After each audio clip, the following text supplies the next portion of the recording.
ఈ వ్యంగ్య చిత్రంలో గ్రామస్తులు ఇలా మాట్లాడుకుంటున్నారు.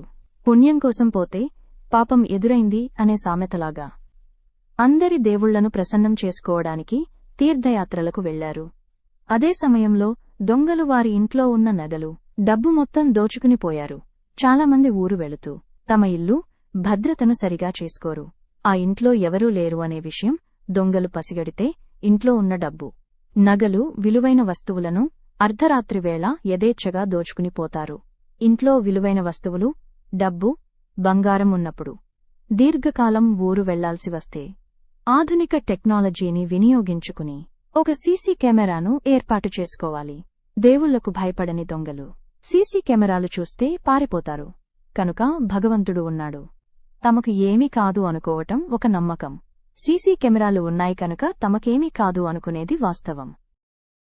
జన విజ్ఞాన వేదిక ఉత్తమ పౌర సమాజం కోసం పనిచేస్తున్న స్వచ్ఛంద సంస్థ.